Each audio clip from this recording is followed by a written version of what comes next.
1970년대 소공동 일대 롯데호텔, 롯데백화점 등으로 이루어진 이른바 롯데타운이 형성됩니다.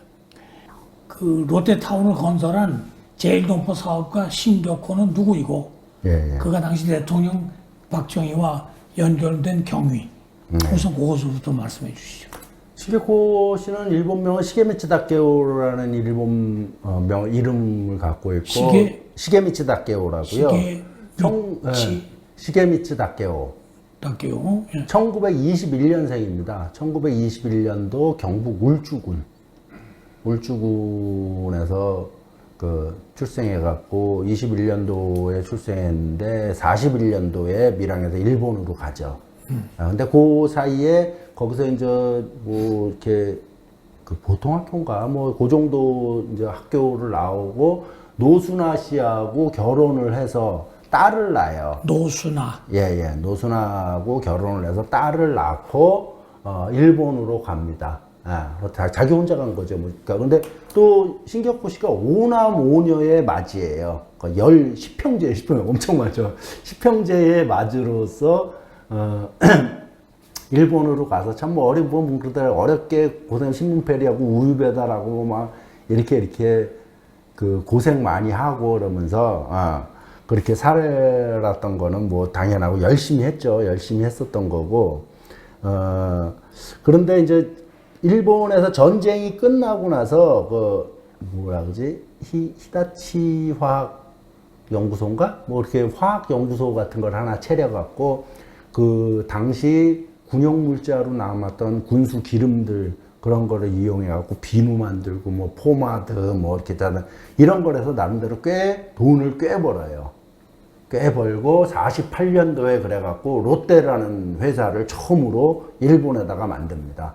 일본에서 만들고 근데 롯데는 이제 우리가 흔히 말하는 롯데 그러면 껌 그러듯이 제과 이쪽으로 하는데 당시 일본의 제과 시장은 마리가나인가? 무슨 일본 회사랑 메이지? 일본 크게 2개 회사가 장악하고 있었어요. 예를 들면 한국으로 따지면 롯데 이전에 여기는 해태하고 오리온, 동양제과 이 2개 회사가 한국의 제과점은 롯데가 들어오기 전에 이렇게 나눠져 있듯이 일본에도 똑같이 그렇게 나눠져 있었던 겁니다. 이 회사들이. 그런데 껌으로 히트를 친 겁니다. 껌으로 되게 히트를 치게 되면서 그 전까지는 그 2개 제과 회사가 장악하고 있었고 그중에 껌은 지금 명칭이 갑자기 생각이 안 나네. 이 회사가 근데 껌 1위로 등록을 해요. 껌 부분만큼은 1위로 등록을 하고 이 2개 양대 상맥이 껴들어가기 시작하고 64년도에 가나 초콜릿을 만들면서 완전히 이제 양각 체제에서 삼각 체제가 될 만큼 롯데가 성장을 한 거죠. 예. 그러니까 그게 일본에서. 예. 그 사이인 거고 물론 이제 그 전에 아까 롯데 세우기 전이죠. 롯데 세우기 전인가? 아니다. 롯데 세운 다음에 돈을 벌어서 52년도에 일본인 여자하고 결혼을 합니다. 거기서 또. 그러니까 좀 그것만 놓고 보면 중혼을 한 거죠. 여기 이혼 안 하고 또 한 거니까. 어쨌든 일본인 여자하고 결혼해서 이제 지금의 롯데그룹 회장인 누구예요?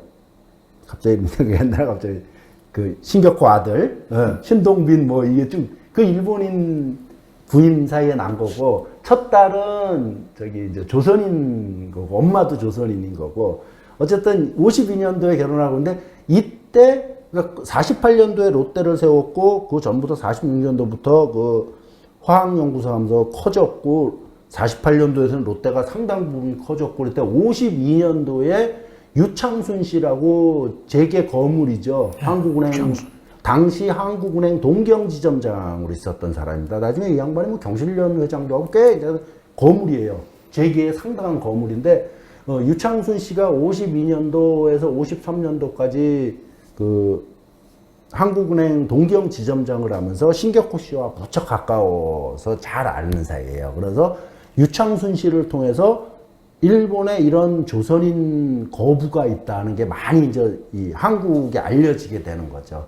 알려지게 되고, 그래서 유창순 씨하고 어느 정도 가깝냐면, 그렇게 유창순 씨는 공직에 주로 있는데, 공직에서 그만뒀을 때는 항상 롯데에 무슨 고문, 롯데에 뭐를 해요. 그러니까 그만큼 챙겨준 거죠.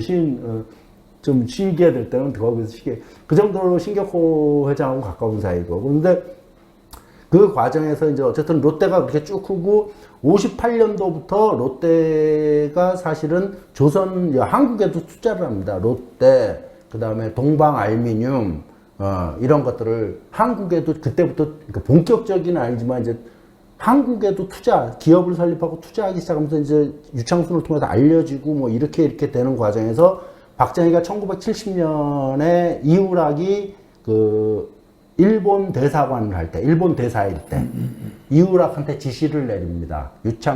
신격호 회장을 모시고 같이 들어와라. 같이 비행기를 타고 들어옵니다. 이우락. 거기다 왜 떠오냐면, 일본 대사였을 뿐만 아니라 이우락이 또 울주 출신이에요. 신격호하고 같은 고향 그겁니다. 그래서 또 깍듯이 보면은 신격호가 나이도 좀 위고 이러기 때문에 깍듯이 형님으로 모셨다 그러더라고요. 그래서, 그렇게 이제 신격호하고 같이 들어오게 되는 과정이고, 이제 박정희는 그때 이미 이 일대, 소공동 일대를 롯데한테 불화해 주려고 부른 거예요. 그래서 그 불화 과정을 우리나라는 재벌 형성사 같은 건데, 그 불화 받은 기업은 재벌이 된 거고, 심한 못 받으면은 중소기업이 된 거고 이런 겁니다. 즉 보면은 67년도에는 럭키한테 호남정의를 준 거고, 68년도에는 동아에다가 동아우를 운송 그거를 준 거고, 69년도에는 한진에다가 칼을 준 거고, 대한항공공사를 준 거고, 이렇게 된 거죠. 그 다음에 삼성에다가는 영빈관을 줘서 신라호텔을 한 건 거고, 선경한테는 워커힐을 준 거고, 물론 그 과정에 엄청난 정치 자금이 오가는 건데, 그렇게 재벌들이 형성이 된 거죠, 하나씩. 현대 같은 경우는 경부고속도로 건설권을 준 거고, 뭐 대우 같은 경우는 보면 그렇더라. 항상 챙겨줬다 그러더라고. 딱히 뭐 큰 것보다 그렇기 때문에 굳이 신경 안 써도 대우 근데 마지막 남은 게 롯데였고, 롯데한테 이 소공동 개발권을 준 겁니다. 근데 재밌는 에피소드는 이제 딱 그날 들어오는 날이 70년 11월 13일이죠. 70년 11월 13일 날 롯데한테는 아주 운명적인 날인 거예요. 그 전날 바로 롯데껌 사건이 터집니다. 유명한 롯데껌 사건이 뻥 터진 거고, 그리고 신격호가 이우락하고 비행기를 타고 박정희를 딱 만나서, 그래서 이제 박정희가 그런다 그러죠. 일본 땅에서 기업하시는데 고생이 많으시겠습니다. 그랬더니 신격호가 그랬다 하죠. 일본 땅에서 고생하는 거는 각오한 거니까 큰 문제 없지만 내 조국에서도 이런 대접받을 줄 몰랐습니다. 그게 롯데껌 사건입니다. 롯데껌 사건은 뭐냐면 바로 그 전날 사건이 터진 건데 70년에 들어왔다 그랬잖아요. 대한민국에는 70년 이전 60년대까지는 불량식품이라는 단어가 거의 없다시피 했어요. 불량식품이 중요한 게 아니야. 먹을 게 중요한 거지. 불량이라도 먹을 게 중요한 시대, 그러니까 보릿고개 시대고 막 이러기 때문에 그 불량식품이라는데 이제 60년, 70년 그때까지 70년도가 경제개발 1차 2개년, 1차, 2차 5개년 계획이 끝나는 해 아닙니까? 그러니까 그때 되면 이제 보릿고개가 이제 멈춰지는 거예요. 어때요? 그러면서 약간 사람들의 인식이 바뀌면서 이제 생존은 어느 정도 최대한 되니까 이제 문제는 양질의 식품이 문제가 된 거예요. 그때 그 시기쯤부터. 그러면서 불량식품이라는 게 이제 처음 나오고, 그때 처음 불량식품 전시회를 서울시에서 벌렸는데 대단한 호응을 얻은 거예요. 불량식품 전시회를. 그래갖고 중구의 서울시의 새로운 신임보건사회국장이 중구 지역에 있는 그 음식 제조 회사들을 싹 조사해갖고 불량식품 만드는 걸린 회사들을 3개월 영업정지 시켜버립니다. 거기에 롯데가 낀 거예요. 롯데가 껌으로. 바브민트 껌이랑 뭐 2개 껌이 걸렸는데, 바브민트. 어쨌든 그 껌에 불량식품으로 그 껌이 걸렸고, 동양제과가 또 걸렸어요. 동양 오리온제가. 근데 문제는 이제 롯데가 커졌다나 이제 아까 말씀드렸죠. 58년도부터 여기 롯데가 들어왔다고. 좀 전에 이거 걸렸는데 문제는 혜태는 빠진 거예요. 이 3개사 중에 롯데와 동양은 걸렸는데 혜태가 빠져서 중앙정보부 애들이 이건 혜태의 농간이라고 판단을 한 거예요. 얘는 또 거꾸로. 그런데 이 서울시 공무원은 열심히 일하고 정확하게 불량식품을 찍어낸 것 뿐인데 중앙정보부 입장에서 당신은 막 그러니까 이건 혜태의 농간이다라고 본 거야. 네. 혜태 자기네가 상대 경쟁사들을 코너에 몰아넣으려고 한 거라 해서 이 서울시 직원을 중앙정보부 남산으로 불려가서 완전 초죽음을 내버립니다. 그런 사건이 벌어지고 그리고 이제 신격호가 들어온 거예요. 그러면서 어쨌든 그 신격호가 그렇게 많으니까 박정희가 그러더라고. 박정희가 이후락한테 알아보라 그러고 이후락이 전화해서 다 처리했습니다. 이렇게 해갖고 어쨌든 근데 그날이 이제 최고죠. 그 신격호가 그 정해진 거죠. 70년 11월 13일일 겁니다. 11월 13일 그 롯데그룹이 대한민국에 탄생하는 그날인 겁니다. 그게. 근데 그게 장소가 어떻게 된 거냐면 아까 말씀드린 아까는 조선호텔을 얘기했고 당시 반도호텔이라는 게 있어요. 소공동의 반도호텔과 당시 서울국립중앙도서관, 아까 말한 제가 총독부 도서관이었던 이 도서관, 이 두 개랑 그 옆에 뭐 아서원이든 서울은행 필지든 뭐 이거 주룩 해갖고 크게 소공동을 3개 필지로 나눈 겁니다.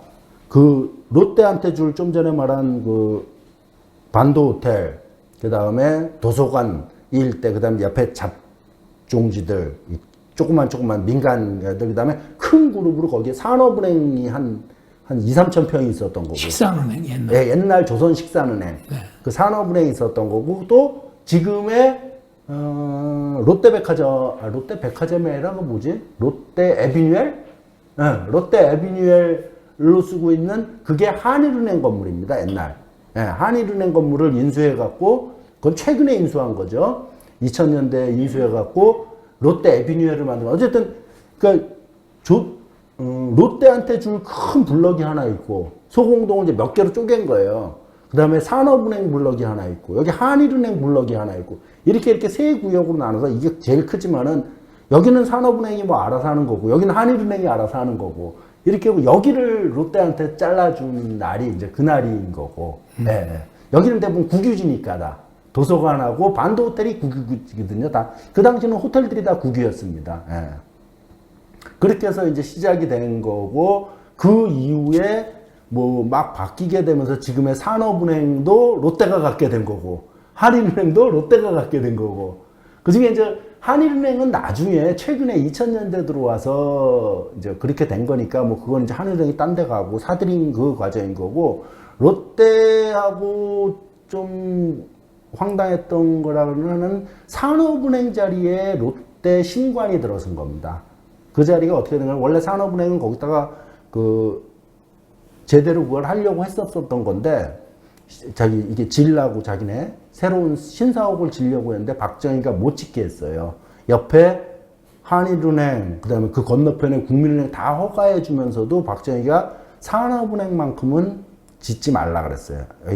새 건물을 짓지 말라는 게 아니라 거기다 짓지 말고. 왜냐면 당시 박정희는 강남으로 이전하거나 이 행정도시 이 구상이었기 때문에 산업은행과 한국은행은 정부랑 같이 가야 된다는 이 개념 때문에 거기다 못 짓게 한 거예요. 그러는 과정에서 그러는 과정에서 어떤 일이 벌어지냐면은 참 계속 산업은행 못 짓고 뭐 이러지도 못하고 저러지도 못하고 막 이 과정에서 80년에 주차장 관련 법이 바뀌게 됩니다. 그래갖고 호텔에는 객실 몇 개당 차 한 대, 백화점은 모당 하나, 차 한 대, 이렇게 하는데 그 기준으로 보면 아직 준공이 안 끝났는데 백화점 호텔이나 롯데호텔이나 이것들이 준공을 받아야 되는데 실제 장사는 하고 있었지만 정식 준공은 안 됐거든요. 그러니까 그러면 주차장을 늘려야 되는 거야. 그 주차장 시행령 법에 의하면은. 늘릴 공간이 없는 거예요.